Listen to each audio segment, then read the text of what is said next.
What's going on, everybody? Welcome to the very first edition of Cold Takes from the Land.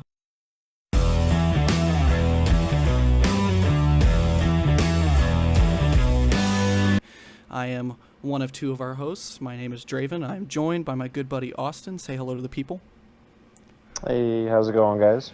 All right, for all four of you watching, today we are just going to get it started with our general thoughts on the Browns today, but we will get into some other stuff as we get through it. But first things first, the Browns pick up a huge win today, 27-3. Absolutely clapped their cheeks.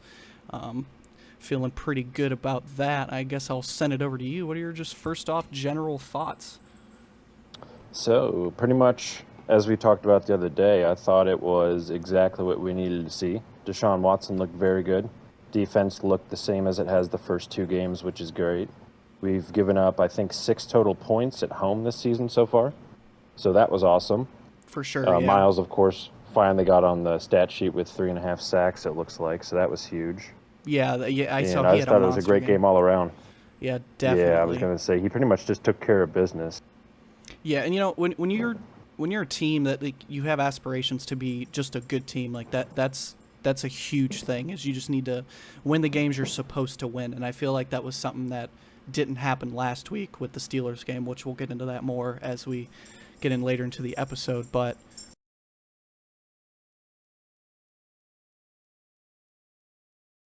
we're really solid. As you said, Myles Garrett had 3.5 sacks. I think Obo had half a sack. Let me see. Yeah, he had half a sack, and then even Alex Wright. He had half a sack. Yeah, he got Alex Wright got in there. He And did. got I was going to to say. too. I'm surprised he got a sack. Yeah, that was good. I was going to say, still waiting for our boy Zadarius to show up a bit, but he's getting pressures, so he'll get there at some point. Yeah, one thing I did notice is he himself did blow up a couple runs, and it like kind of on his own, which that's something you like to see because a lot of worries. Not I don't want to say worries because he's a great player, but this thing that people would knock on him is his effort on run defense. So that's a big one. And I guess that's the first thing I kind of want to get into defensively is Derrick Henry, the king. Some people may call him the best back in the league with Chubb being injured, but 11 carries for 20 yards. I don't think you can ask for more impressive.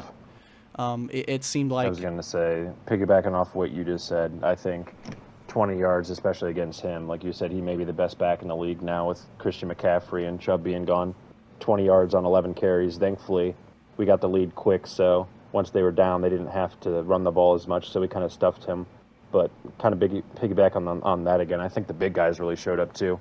I thought the DTs were pretty awesome today. Yeah, for sure. And I've noticed, and I've noticed this through the first few games, I think something that Jim Schwartz is doing with the interior is he seems to be rotating different guys in there like really often. Like you saw Dalvin, you saw Shelby Harris, but like you also saw a lot of Maurice Hurst, who I'm pretty sure he had a tackle for loss and a big run blow up. And then, like I said, Alex Wright was in there, which he kind of teeters between an edge and an interior guy. But I think what he's doing with that is he's keeping everybody fresh. Even Myles Garrett was like not out there on a couple first downs, which I don't know, best player on the team. I think I'd like him out there all the time, but it's good to keep him fresh. You know what I'm saying?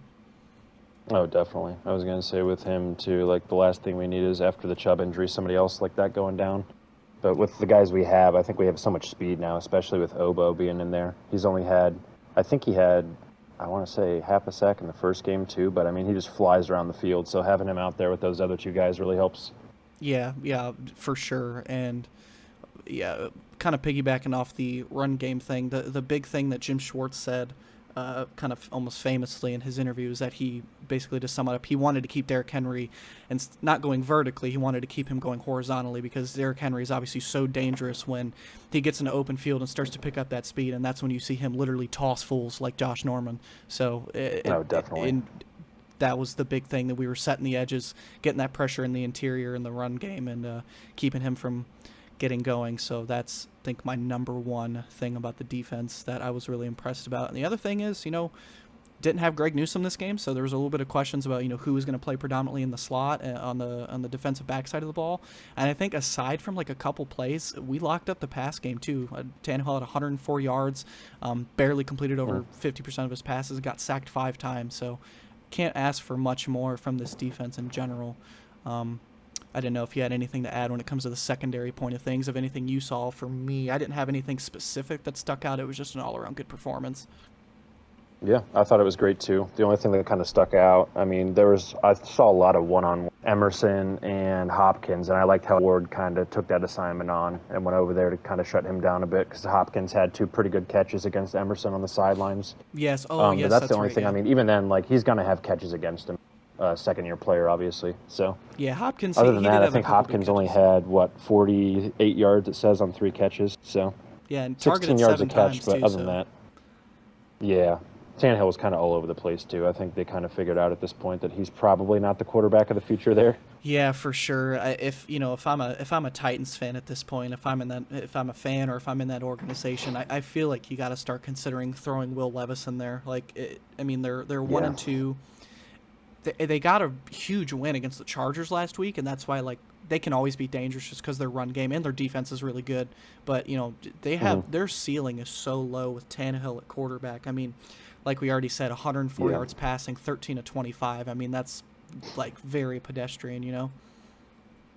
Definitely. They're a tough watch on offense at this point. I just don't really think they have the firepower. I mean, you bring DeAndre Hopkins in, it's good to have him in the locker room, but there's not a whole lot they have going on. Henry, I love him to death, and he's one of the best running backs, but this year already, I mean, he's had probably the worst start he's had in his career. I mean, I think his high is 80 yards last game, then he had 60 in the first game, and now he has 20 today.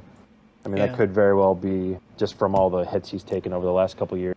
Obviously, yeah. the most featured back in football for the last 4 seasons. I was So, gonna say leading the league in carries year after year, it starts to wear and tear on you. But you know, yeah, especially when you have that offense and you are the offense. So when you play the Titans, especially in the playoffs, I mean, you know what's coming, Derrick Henry, and usually people still can't stop it. But today, I think we did a pretty decent job of doing that. So, yeah, for sure. I was definitely really impressed. But on the flip side of it, on our offensive side of the ball, which has been a bit of a struggle the first two games, you kind of already said it in your brief little recap we started there. Deshaun Watson, this was the game you needed out of him. I mean, after, wasn't great in Cincinnati, but, bad weather, he made the plays where he needed to, and then was just not good against the Steelers.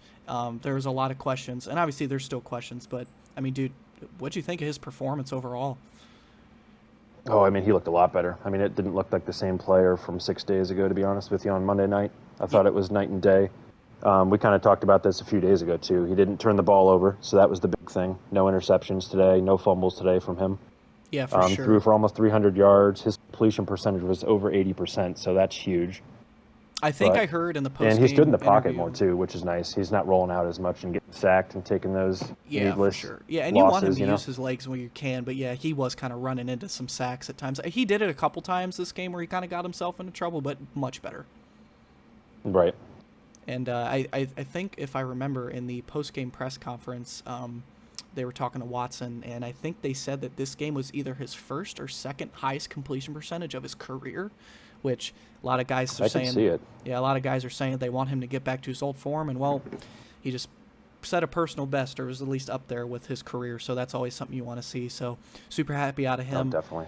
I mean, the big thing I noticed was some of his throws on the sideline were like perfect. Yeah, the I think I DPJ throw texted in you. particular was insane. Yeah, I texted you the earlier in the game. If I can pull it up real quick.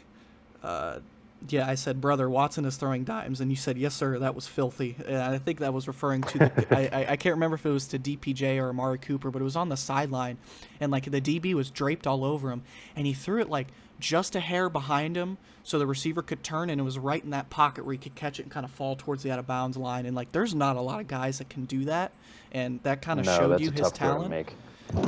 So if we can just have some consistency, I mean, that's all we really need, for sure. Yeah, for sure. I mean, we had him at 33 pass attempts too, so I mean, I think that's like right in the sweet spot. Not too many, not too few. So he was able to get a rhythm going today, Right? which was Yeah, nice. it was And perfect. obviously having Cooper out there, I mean, Cooper just makes all the difference. Having a guy like that, like Yeah, obviously we didn't have him with him last year. We had Jacoby Brissett around, kind of holding the ship down until he got back. Cooper just helps the team so much. He's that one guy you can always throw to and count on. yeah, for sure. And Cooper, yeah, like you said, was reliable as always. 8 targets, 7 catches, 116 yards, and a touchdown. It's just Yeah. this I mean, you is can't beat it. Should be 2 touchdowns. I mean, the one was obviously he was clearly in bounds by about 3 feet, but they called him out. But yeah. I was if that actually was I a was gonna touchdown, get he to would have that. 2 tutties and 150 yards, 8 catches. Oh It'd be yeah, wild. yeah, for sure. Yeah, I mean he had a great game. Had like you said, the one touchdown towards the end of the game, and then the one, like I said, that should have been a touchdown, I should say. But yeah, outside of that, Cooper was great. DPJ had a couple nice catches. One thing I just noticed that I didn't know, only 49 yards on these attempts here, but 9 targets to Elijah Moore. He caught all 9 of them, which is pretty impressive. He led the team in receptions, which I didn't even know that, to be honest. I thought Cooper would have led, but yeah, Elijah Moore had a nice little game. And I noticed they were, I wasn't sure how you were going to feel about this, because I know we've talked before about Stefanski, but early on in the game, they were getting kind of real gimmicky, and they had a couple little plays with Elijah Moore where he was lining up in the backfield, like running these little jet sweeps. Yeah, I noticed that. I was going to say he was in the backfield a couple times. He had a couple design runs, too. Yeah, for sure, yeah. That's why I was going to ask, how'd you feel about Stefanski's general play calling today? Because I know that's been something we kind of go all over the place with. I thought it was pretty good today. I mean, the run game, and we'll kind of talk about this later on when we talk about stuff that we want to see him on. Run game, didn't think we did a whole lot there. But other than that, I mean, I thought his pass calling was great.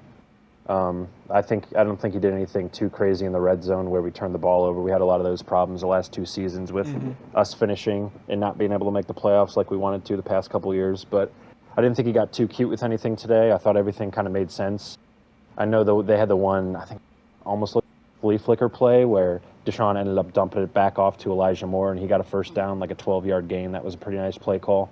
Yeah, the one, because it was like a double flip, and then it went back to Watson, and it looked like they were trying to hit, I think it was DPJ, like on a deep post, but the Titans had sniffed it out. But they had set up like perfectly where he threw it just back to Moore, and there was like 4 offensive linemen in front of him, and he kind of got tripped up like 10 yards down the field, but that could have been an even bigger gain.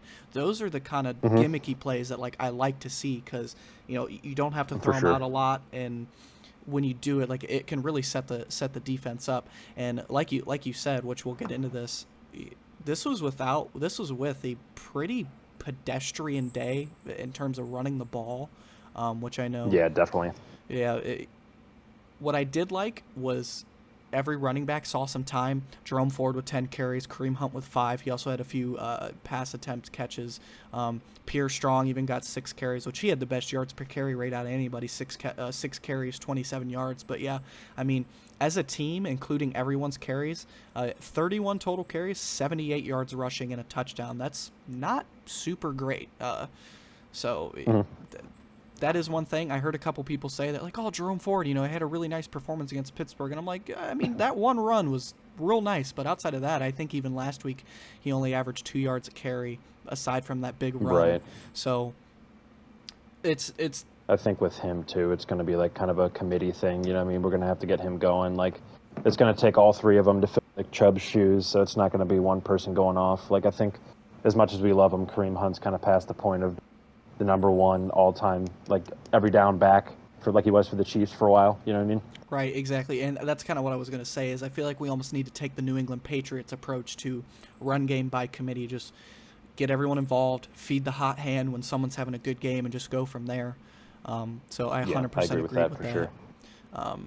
Yeah, we'll see how they go moving forward, too. I think as far as what Stefanski was saying, I think Jerome Ford's still going to be the starter, so he's going to be the number 1 back going forward. So, which I think is a smart move. I think it's nice to bring Kareem Hunt off the bench and put him in there in those third down situations and goal line situations and kind of see what he can do. I know he had the nice play today where he had the halfback screen where he got like 12 yards. So that was a nice play. Yeah, the crowd went nuts for that one. Yeah, you could kind of tell the crowd was just itching to pop when Kareem Hunt had anything, just because it was nice to see him back. But yeah, I think I kind of covered all my bases in terms of general feel of the game. I guess we can just real quick break it down. 3 things we each liked and 3 things we didn't like about the game, even if it's something real small. I'll swing it over to you. What are 3 things you say you 100% liked about the game? So 3 things I liked today. First is going to be Deshaun Watson, obviously. I would think everybody would pretty much agree that this is his best game in a Browns uniform so far. Oh, yeah. I would say his performance, number 1. Number 2, I would say that consistent defense. If we can see anything close to that for the rest of the year, even if we have a meddling offense for the rest of the year, hopefully we don't. But if we do, we're going to be in every game, just defense we have. Yeah, for and sure. The third thing I would say is we have a kicker, I think, finally. So that's a big thing. Yeah, God.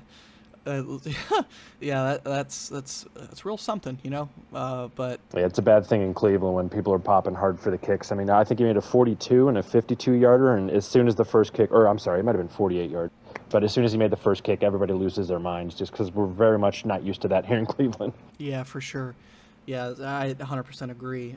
For me, I would say my three things. I don't want to steal all your answers, but first things first, Deshaun Oh, you're good. Watson. I mean, 289 yards, 2 touchdowns, 27 to 33 passing. You know, he, he did what he had to do. He didn't have to do anything extravagant. He just played his game, was safe with the ball, you know, was confident, which is something we haven't seen out of him at all, even last year. Like, there never felt like a sense of confidence with his ability on the field. I don't know how much of that's contributed to all his time off the field, you know, for everything that he had going on, but, you know, he looked really good against a good defense too. A good, not a great defense, but a good defense, especially up front. And he dealt well under pressure. So Deshaun Watson is definitely my number one thing. Number two, going to steal another one of your answers. I'm sorry. The defense. I was going to single out Myles Garrett for having 3.5 sacks, 3 tackles for loss, but I feel like you got to give the whole defense credit. I mean, you held Derrick Henry to 20 yards on the ground.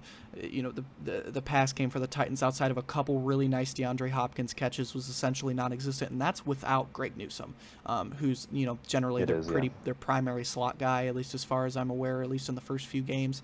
So, you know, that showed their depth on the defensive backfield, showing the depth on the defensive line, rotating guys in there. I mean, I said this to you a couple weeks ago. You can genuinely make an argument that the Browns have the best number 1 edge rusher, the best number 2 edge rusher, and then the best number 3 edge rusher with Obo. I mean, that's something you can't dream of, you know, as a GM of any NFL team. And just the interior also looked really good, that we already talked about. I won't get too much more into it. But my last thing, I was gonna steal your answer by saying the kicker, which I will highlight the kicker again. I mean, dude, 2 for 2, 52-yarder, you know, made all his extra points. Can't really ask for more than that. But And knock on wood here, we're only 3 games in, so let's hope this is not another Cade York situation. yeah, good God, I don't want to think about it. I don't want to think about it. Relive the dark days of that one for sure. Yeah, God. But anyway, my number 3 thing I would say is just the general disciplined football across all 3 phases that was played. I feel like that's something when I always like to point to the Freddie Kitchens days where this team would be all over the place, like crappy penalties, you know, just blown coverages. You know, last year was the year of miscommunication for this team. It was nice to see a game against a Titans team that, like, they're not a bad team. Like, they're a solid team. They have questions at quarterback, and their defensive backfield is a little thin. But, you know, it's definitely a formidable opponent, especially in the AFC, which is so tough. And, you know, we just played tight, good, solid, complementary football, and that's something you just want to see out of this team every week.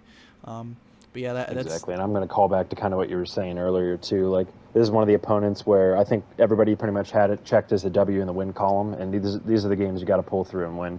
So right. Especially in the division we're in, because you never know which games you're going to drop and which games you're going to win in the division. Yeah. I mean, the AFC North. I mean, you saw it just, you know, a few hours ago with that Pittsburgh Raiders game. You know, you look at the Steelers. Yeah, they're such a wild card with that team. Steelers this year and even last year, like, every game you think they're going to win, they almost don't, and then every game you think they're out of, they pretty much win. Tonight, I thought the Raiders had a good chance coming in of winning this game and stealing one, and then pretty much the whole game until the very end, where the Raiders started to come back a bit, but pretty much for the entire game, the Steelers had them on lockdown. So right, exactly. You know, Pittsburgh's so tough. They already beat us once. We already know Baltimore is such a tough fight. You know, Cincinnati, they're 0-2, but they're coming off of back-to-back AFC Championship game appearances, including a Super Bowl appearance. So you can never count them out. This team is going to beat the shit out of each other all year. So, like you said, definitely to cap off the and we have a lot points. of division games quick. So we've already played 2 of them. We got another one next week. So. Right, it's going to be definitely odd for us because we have the most division games of anybody within the first 5 weeks of the season. Right, exactly. And that's why I 100% agree with your point that the games like this, you got to take care of business. And there's a few I'm looking at right now on the schedule that we'll get into here in a little bit. But, you know, that's the things that got to happen. But that's 3 things I definitely liked, that you definitely liked.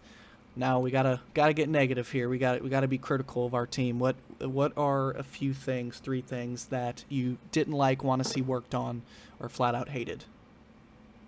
So I don't think there's anything I flat out hated. I would definitely say the run game we need to work on, and we kind of touched on this already too. But it's going to be very much a three-back kind of system we have moving forward. So those three guys are going to have to do their best to pitch in and try to contribute to fill Chubb's shoes. Obviously, Exactly. they're never going to be able to do that individually, so you got to kind of come together as a team and get that done, because if we can't run the ball, it's going to make it a lot harder on Deshaun Watson throughout the rest of the season.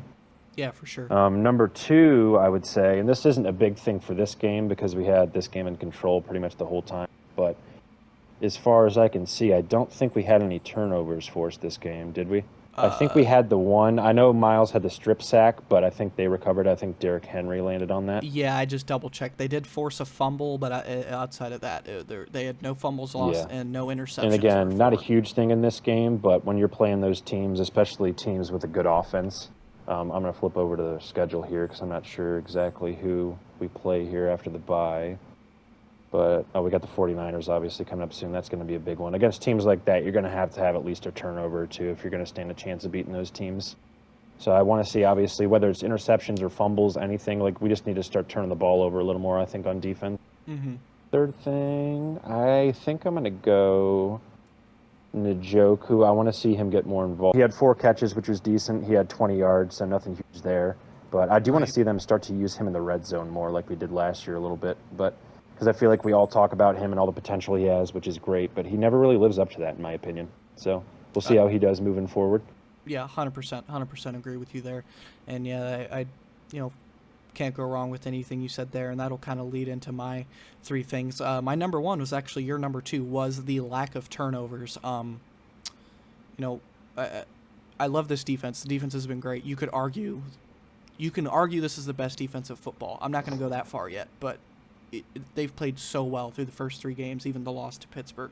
But like you said, when you're playing teams like the Niners, we got the Seahawks later in the year, obviously our divisional games. We got high-powered offenses like the Jaguars, and like I already said, like the Bengals and whatnot. And then, obviously we got a couple gimmies too, but you got to force turnovers in those games. Obviously you can play stalwart defense and get stops, don't allow the team in the red zone, which we've been so good on, but eventually you're going to run into those teams that they're going to score some points on you, they're going to bust open some big plays, and that's when you got to get aggressive and you got to force fumbles, you got to get interceptions, we got to force turnovers in general, which I think that will come, but just as of right now, like I said, 100% agree with you, we're not forcing any turnovers, so that was my number 1 thing for sure. And then the number 2, you got to mention the run game. Obviously, Pierre Strong being the only guy who even sniffed 4 yards a carry in terms of the running backs, at least. Not great there. Jerome Ford had a rough day on the ground. Yeah, 10 carries, 18 yards, and a touchdown. Yeah, it's not great. Kareem Hunt, not great. Obviously, it's first game back, so I feel like you can give him a mulligan for the first few, let him get back into the swing of things and see how he plays. But, yeah, I definitely think got to do the running back guy by committee approach with this team. And you can't rely on the run anymore. That's why, you got to rely a lot more on Deshaun Watson and the defense and whatnot because, Nick Chubb's gone, and we'll get into that more, but exactly. Gotta see more. I more think that can kind of be done, too. Like, with those 3 guys, the more I think about it, too, like, even the last couple seasons, who won the Super Bowl last year? The Chiefs. Who won before that? The Rams. Exactly, and what running backs did they have? Yeah, you're 100% right. I mean, the Chiefs had, couple different backs they went to. The Pacheco kid, who I really like him. He's pretty solid. And they had like Jerick McKinnon and Clyde had your boy Eduardo Body Clyde, as we like to call him. Eduardo Body Clyde. Yep. Yeah. Good God, that's a story we'll have to tell. But yeah, I was gonna 100%. Say, but any of those guys, like they aren't number 1 backs. They're not like world beaters like a Derrick Henry or a Nick Chubb. So it's like any of these guys could really step up. I mean, whether it be Jerome Ford or Pierre Strong. Any of these guys, I think, can kind of fill that same role of like a Pacheco or a Eduardo Bonnie Clyde, Yeah, for sure. No, I 100% agree, though. Yeah, so that was my number 2. And then my number 3 thing, you said lack of targets to Njoku. I'm actually going to go of lack of a little bit of attention to DPJ. I feel like he's been kind of quiet. Obviously, Amari Cooper just gets his touches just because he's so good. He's a true alpha number 1 receiver. Not worried about that. It looks like they are making an effort to get Elijah Moore the ball in different situations because he can be kind of a gadget guy. I know DPJ isn't as versatile as those 2 guys, but he plays a very specific position as compared to the rest of them. That's why I like our receiving corps so much. Everyone's different, but I'd like to see Donovan Peoples-Jones, get more opportunities on some of those 50-50 balls. Use his athleticism to go up and make a play. Obviously, I know he's returning punts, which I'm not really the biggest fan of. I don't want to get him hurt, but I like to see him get a little bit more love on offense. He only 4 targets, 3 catches, 49 yards. It's a fine game, but yeah, I'm hoping we can see a few games where he really, break some plays open and create some chaos for the opposing defense. Definitely. I was going to say, he kind of showed, I feel like today was one of those games where he showed a couple catches. What did he average? Like 16.3 yards a catch, it looks like. So he had 2 pretty good plays. He had the one, which was a play action, and then he had the one, which is that absolute dime thrown by Deshaun Watson on the sideline. Yeah. So those are 2 good plays. But yeah, definitely. He just doesn't get a lot of targets, but especially with Elijah Moore in there with 9 catches. I mean, like you said, he only had 49 yards, but 9 catches, 49 yards. I think he's due. He's going to have a big game here one of these days where he's going to bust one off for a touchdown. So. 100%. Yeah. So I hope we see more of that in the future. But not much more to add there. I was going to say pretty easy, stress-free victory, which we very rarely ever have here in Cleveland. So that was nice. But 100%. Pretty much from the jump, we were never. I don't think we ever traded the game. I think they got it to 3-3 at one point in the first quarter, and then after that we led the whole way. So fairly stress-free, thankfully. Didn't have any heart palpitations or heart attacks this game, which was nice. Yeah, good God. It's good There's to have plenty of those. those. I was going to say, we just had one last week when Chubb went down and all the other nonsense. It had a very sloppy game last week, so it was nice to see them clean it up and not have any turnovers this week. Yeah, and speaking of sloppy games, injuries, and not as good and good stuff as well. Obviously, we're jumping in. Our first episode is at the 3rd game of the year, so I feel it's only fair that we give our general thoughts on those first couple games on top of this game as well. So go ahead. I'll let you take the lead here. What's your general synopsis thoughts on the first 3 games of the year on a 2-1 start? So 2-1, I would say very good so far. Obviously, last week it always sucks losing to the Steelers and to a rival division team, right? Especially the way that we did and the way Deshaun played. But 2-1, I'm never going to complain about that. We just got to bounce back next time we play the Steelers. Thankfully, it'll be at home next time. Yes. So we're going to have to bounce back and get a victory there, and then hopefully we can hold on and start 3-1 before the bye. Right. 100%. But other than that, I think very good start. Defenses looked great. We just need to see that consistency with Deshaun Watson, like you said. So if we can get that moving forward, and we're going to kind of have to do the running back by committee thing and see how that goes moving forward. So we'll see how that goes as well. Right, for sure. No, I can't. Summed it up about as good as I could. I kind of feel the same way. First game against Cincinnati, huge win, 24-3. It's great to beat a division opponent to start the year. Defense looked incredible. Obviously, the weather was insane. They were playing in a monsoon. Definitely. It looked like. So that the defense did a good job of taking advantage of that situation. They got really aggressive that game. Forced some sacks, missed throws. And, they looked really good. Deshaun Watson didn't have the best game, but again, crappy weather, and he made plays where he needed to, which that was a big one in a game like that. So can't say much more about that game, but you got the hiccup against Pittsburgh. Obviously, Deshaun They're always Watson, a tough team against us. Yeah, for sure. I mean, it's the Steelers. Any Browns fan that's been a fan for even a few years understands what it's like to play Pittsburgh in Pittsburgh. So, it almost feels like our Super Bowl every year. Yeah, usually not in the playoffs, unfortunately. Yeah, literally. Like, I remember I popped the game on at home. I remember I sat down, cracked open my first beer. I'm like, all right, let's go. And we were making some food. I'm like, oh, this is gonna be good. We're gonna finally beat Pittsburgh in Pittsburgh. And then first play, boom, tipped off of Harrison Bryant, interception for a touchdown. I'm like, whoo, sounds like I'm going to have a horrible night. And it just felt like that the rest of the night. We just couldn't get out of our own way. Deshaun Watson so all over the place. He did make some throws, had some nice sideline throws, but just really struggled, looked uncomfortable, was bailing out of pockets when he didn't necessarily need to, missed some guys. And then obviously the one that just ripped your heart out is you lose Nick Chubb for the rest of the year.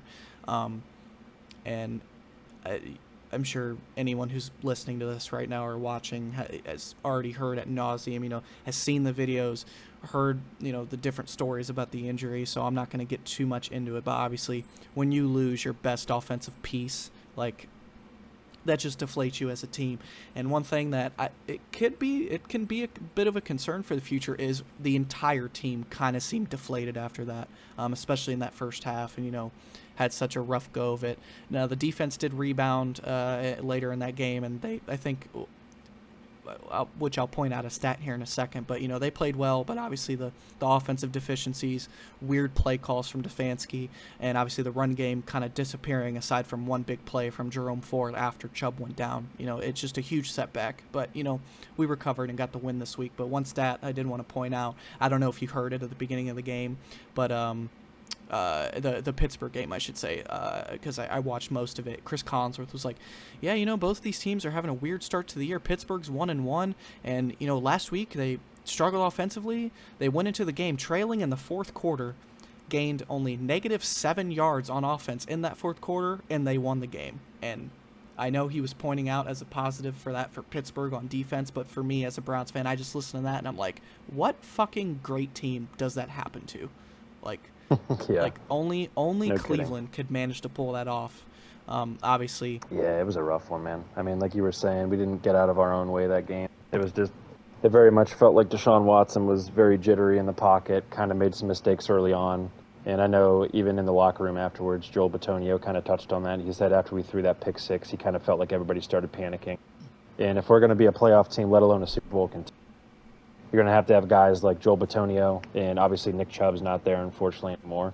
But you're going to have guys like that have been on the team for a while, Myles Garrett and Joel Bitonio, to kind of step up and kind of settle things down a bit and get everybody back on track, 100%. Yeah, you got to stay composed. And obviously, I feel like another thing with this week's game is with that injury and that really bad taste in your mouth kind of game, these are moments in the year. I know it's so early on, but I feel like these are moments in where, previous Browns regimes, led by the Pat Shurmurs, Rob Chudzinski's, Hugh Jacksons, with, that shit show of coaches and quarterbacks, previous Browns teams, they would come in the next week and get coaching carousel. Yeah, good God. They would come in the next week after a game like that, and they would get blown out, have no fight in them, and that's when the season would start to derail, and that's when you have a team that's starting 3-8, is already out of the playoff race in November, and it's basically the same book that we've seen written over and over again with these Browns teams of the past. But I think that was a huge thing to see us come out today, and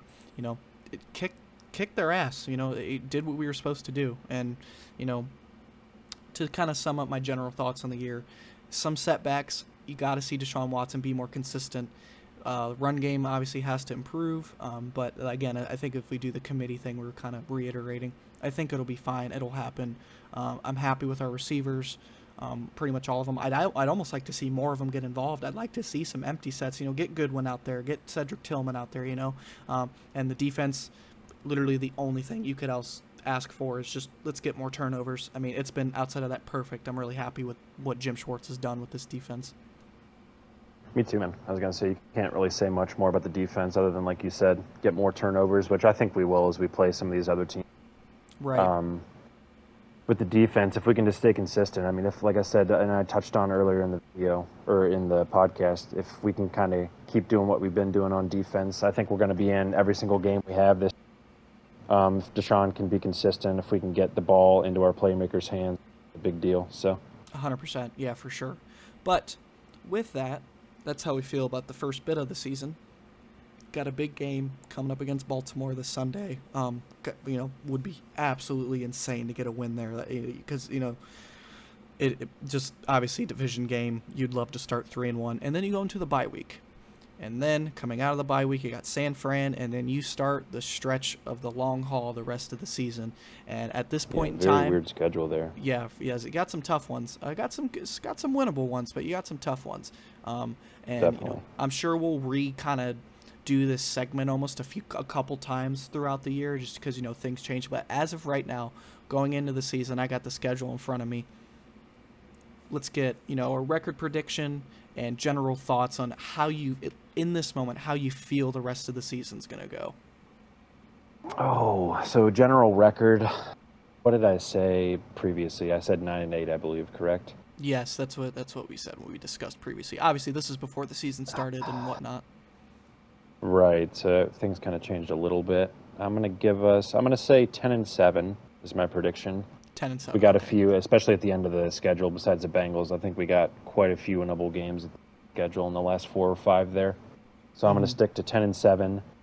Obviously, in the division we're currently in, a dogfight to get in the playoffs. Might not get you the number 1 seed, but we'll see how that all shakes out.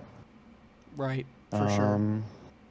I was going to say, what do you have as far as the predictions for the record? What do you think we're going to finish at? I actually 100% agree with your prediction. I think we're on the same level here. I say 10-7.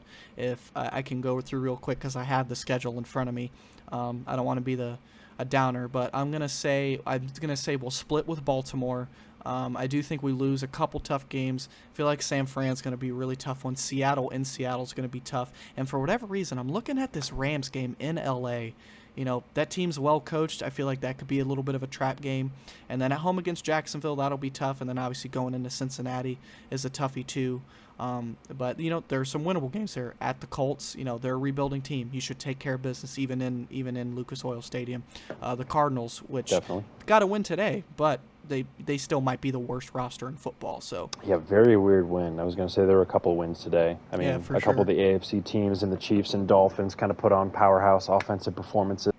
Yeah, So they're still out there. But yeah, Colts definitely, like you said, rebuilding.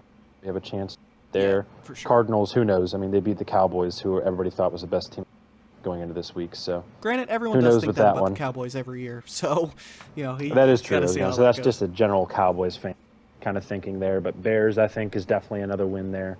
Justin Fields just doesn't have enough around him, and who knows if he can pass the ball well enough to actually get any wins Right, there. right. And then, you know, I feel like, again, Houston, you should be able to beat them. The Jets without Rodgers should be able to beat them. I'd like to think we take care of Definitely. business at home against Pittsburgh. You know, I'm sure we're going to be pissed off thinking about that Week 2 game. Obviously, that's a lot I later in hope the so. year. So, I hope so, because we can't go. I'm tired of going 0-2 Pittsburgh. but yeah, for me, I'm feeling a soft 10-7. I think it's possible to maybe get to 12 wins. That's if everything goes right. But, you know, let's say worst case scenario, Watson's, you know, just still inconsistent, can't get the run game going, but the defense still keeps us in games.